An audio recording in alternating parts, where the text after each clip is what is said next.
नमस्कार, आपण पाहत आहात पुणे लाईव्ह न्यूज। पाहुयात आज दिवसभरातील ठळक घडामोडी।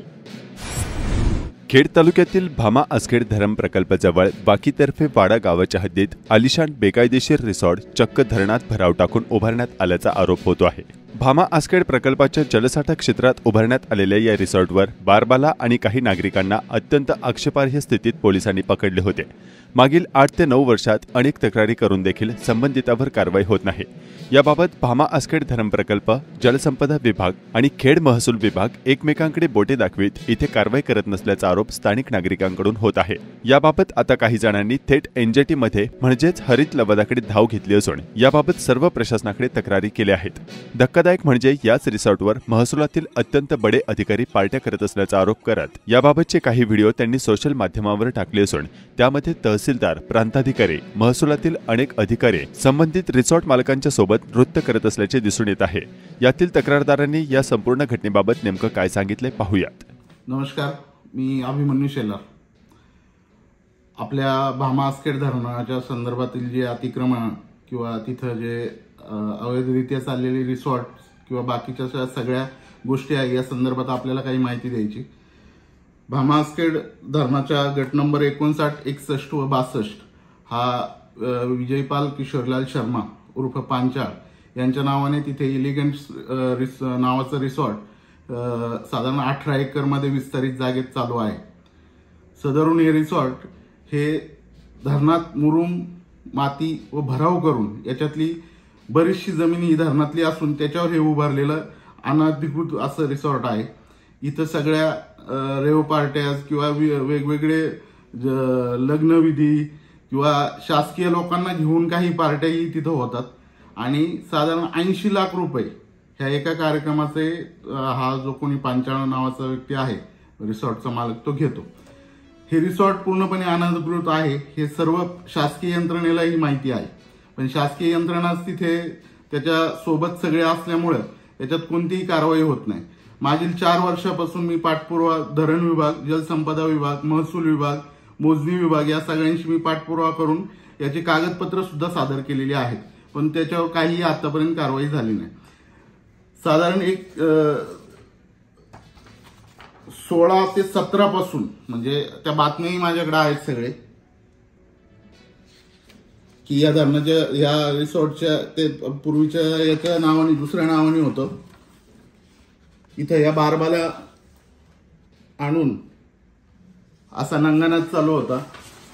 याच्या चौकशीच्या आदेशी त्या तत्कालीन जे कोण प्रांत तहसीलदार यांनी दिले होते।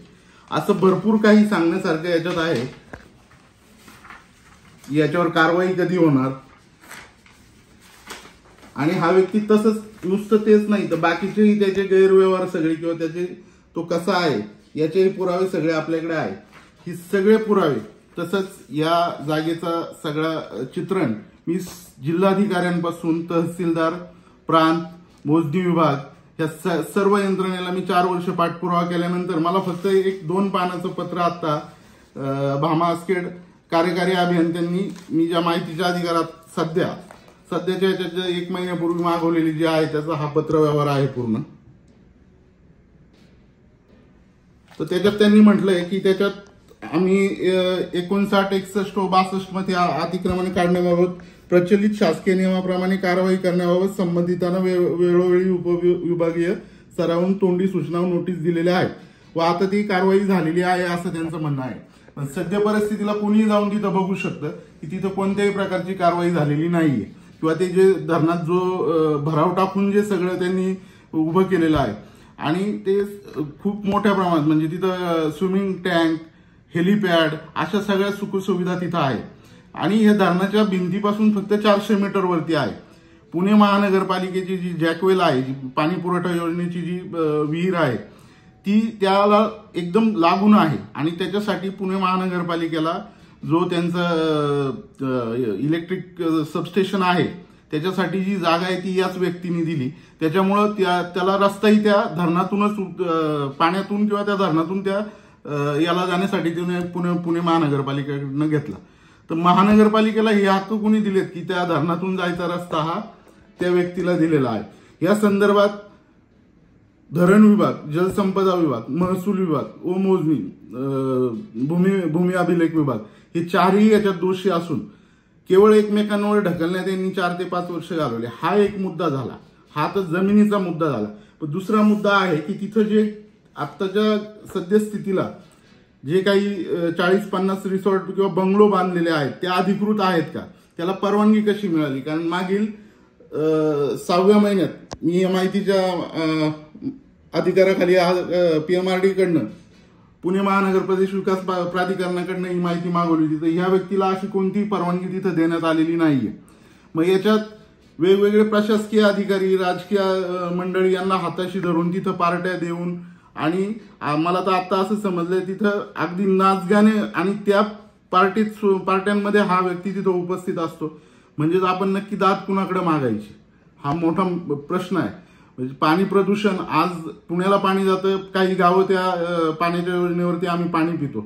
तिथली सगळी जी जलसंपदा आहे, जीव जंतू जे काही आहेत सगळे त्या पाण्यामध्ये, आणि हे जे प्रदूषित पाणी जो सगळे याचं त्याच्यात सोडलं जातं, तशी काही तिथे यंत्रणा आहे का? उद्या तिथं काही अपघात झाला तर तिथं काही होऊ शकतं. उद्या काही आतंकवादी येऊन राहून तिथं धरणाला धोका होऊ शकतो.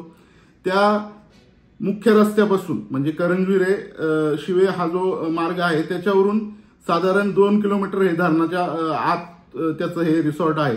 तिथं जायला फक्त 10 फूट रस्ता आहे, तो पण कॉन्क्रीट केलेला आहे. 10 फूट रस्त्यावरती ह्या फार्म हाऊसला परवानगी कशी मिळते? याच्यात सगळ्याच यंत्रणा सामील आहेत का?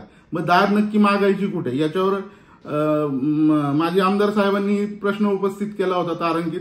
तर त्यावेळेस पण ह्या यंत्रणेने तिथे असं काहीही नाही असं ठोसपणे सांगितलं. पण या सगळ्या यंत्रणेला, शासकीय यंत्रणेला माझी हात जोडून विनंती आहे की पुन्हा एकदा जाऊन तिथं सगळं बघा काय चाललंय. आणि ह्या आमच्या खेड तालुक्यात असं कोणतंही असं अनधिकृत किंवा त्या धरणात असं काही, मला तरी वाटतं की आपले खेड तालुक्याचे जनता हे सहन करेल आणि याच्यावर काहीतरी लवकरात लवकर उपाययोजना करावी. त्या संदर्भात आम्ही एनजीटी मी हे प्रकरण दाखल करत आहे राष्ट्रीय हरित लवादामध्ये. याच्यातून मी नक्कीच न्याय मागायचा प्रयत्न करेल. धन्यवाद. दरम्यान याबाबत खेडचे प्रांताधिकारी, तहसीलदार आणि नायब तहसीलदार यांना संपर्क साधला असता तहसीलदारांशी संपर्क होऊ शकला नाही. प्रांताधिकारी यांच्याशी संपर्क साधला असता त्यांनी सांगितले की सदरच्या रिसॉर्टवर विधानसभा निवडणुकीनंतर खेड तहसीलदार यांनी एका पार्टीचे आयोजन केले होते. मात्र सदर पार्टीचे संपूर्ण बिल अदा करण्यात आलेले आहे. संबंधित रिसॉर्ट हे अनधिकृत असेल तर त्याबाबत प्रशासन कार्यवाही करेल. कोणाचीही पाठ राखण करणार नाही. संबंधित रिसॉर्टवर झालेल्या पार्टी दरम्यान या रिसॉर्टचा मालक तिथे उपस्थित होता हे खरे आहे. मात्र प्रशासन कोणालाही पाठीशी घालणार नसल्याचं देखील प्रांताधिकारी अनिल दौंडे यांनी सांगितले. दरम्यान या नृत्यात दिसणारे नायब तहसीलदार मदन जोगदंड यांनी सांगितले की कार्यालय प्रमुख तहसीलदार असल्याने याबाबत त्यांच्याकडून माहिती घ्यावी असे त्यांनी सांगितले.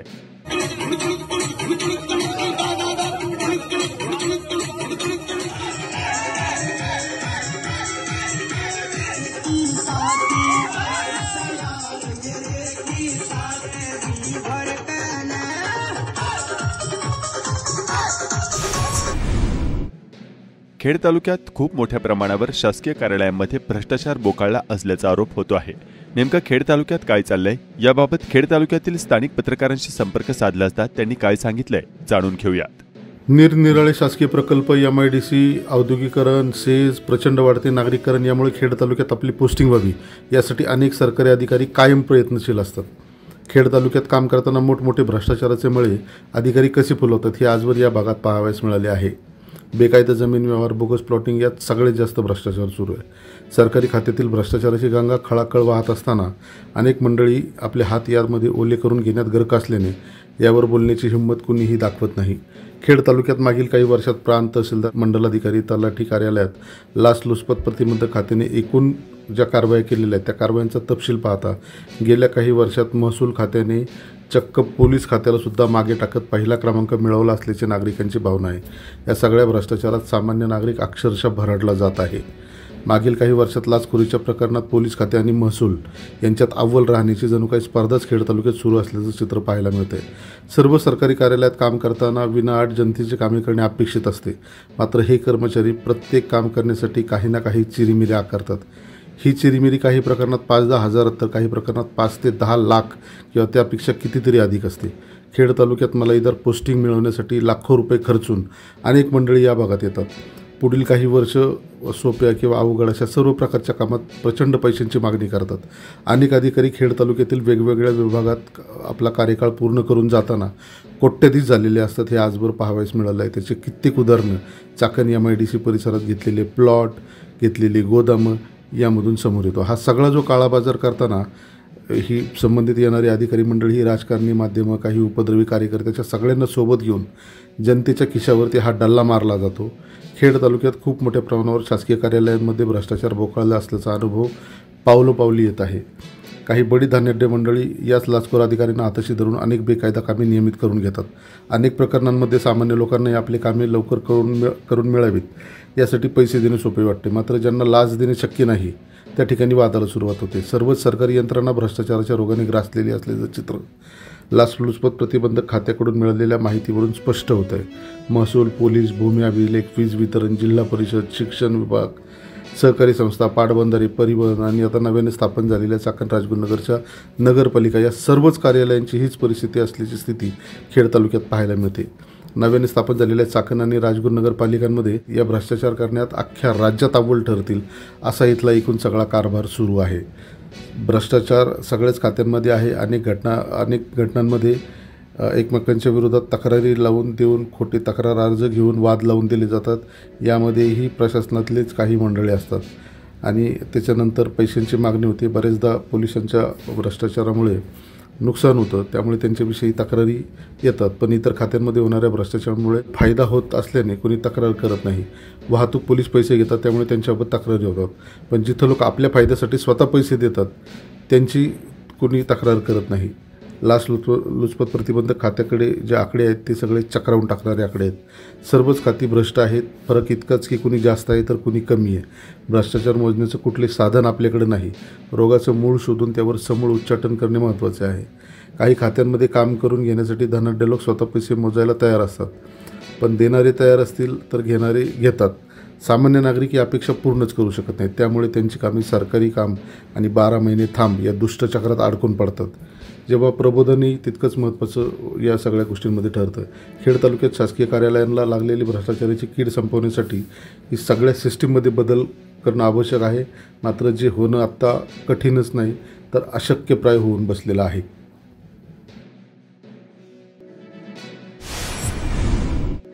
खेड तालुक्यातील खालुंबरे गावातील मुख्य ओढा 5 वर्षांपूर्वी संपूर्ण गाव येथून पाणी पिण्यासाठी वापरत होते. आज त्याची अशी मरणासन्न अवस्था झाली आहे. मोठ्या प्रमाणावर दूषित पाणी थेट ओढ्यात सोडण्यात येत असल्याची अशी स्थिती झाल्याचे स्थानिक नागरिक सांगत आहेत. खेड तालुका प्राथमिक शिक्षक सहकारी पतसंस्थेच्या अध्यक्षपदी सुलभा शेवले व उपाध्यक्षपदी संदीप ढेरंगे तर मानद सचिवपदी श्रीराम कान्होरकर यांची सर्वानुमते बिनविरोध निवड झाली. त्याप्रमाणे या ठिकाणी संदीप ढेरंगे सर यांची उपसभापतीपदी मानद सचिव म्हणून आमचे मित्र साठीची निवड केली. त्याच्यासाठी मी सगळ्यांचे ऋण व्यक्त करते. सरपंच परिषद मुंबई संलग्न सरपंच परिषद खेड तालुका अध्यक्षपदी वाळदगावचे सरपंच मनोहर पोखरकर यांची तर महिला अध्यक्षपदी तिन्हेवाडीच्या लोकनियुक्त सरपंच प्रतीक्षा पात्राणे यांची बिनविरोध निवड झाली आहे. चाकण शिक्रापूर रस्त्यावर वाहतूक कोंडीची समस्या दिवसेंदिवस जटिल होत आहे. शेलगाव तालुका खेड सायंकाळी मोठ्या प्रमाणावर वाहतूक कोंडी झाल्याचे पुणे लाईव्हच्या दर्शकांनी कळवले आहे. मागील वर्षी पावसाळ्यामध्ये लागवड केले अद्रकचे पीक पूर्ण वाढ होऊन आता 14 महिन्यांची झाली आहे. खेड तालुक्यातील दावडी भागातील शेतकऱ्यांनी ठिबक सिंचनवर हे पीक फुलवले आहे.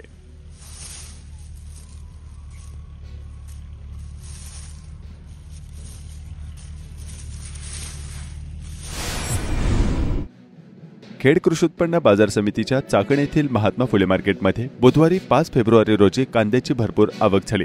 कांद्याला प्रति किलोस 20 ते 26 रुपये एवढा दर मिळाला असल्याची माहिती बाजार समिती प्रशासन आणि शेतकऱ्यांकडून देण्यात आली आहे.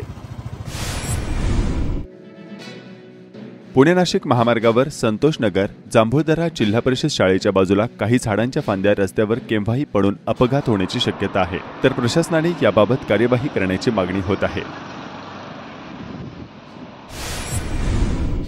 डीजी फाउंडेशनच्या वतीने मनसर येथे आयोजित उत्तर पुणे जिल्हा आंतर महाविद्यालयीन भीमाशंकर करंडक स्पर्धेत विजेतेपदाचा करंडक राजगुरुनगर येथील हुतात्मा राजगुरू महाविद्यालयाने पटकावला। राज्याचे माजी मंत्री दिलीप वळसे पाटील, सिने अभिनेता आकाश ठोसर, पूर्वा वळसे पाटील यांच्या हस्ते करंडक आणि रोख 51,000चे बक्षीस देण्यात आले। नमस्कार, आपण पाहत आहात पुणे लाईव्ह न्यूज।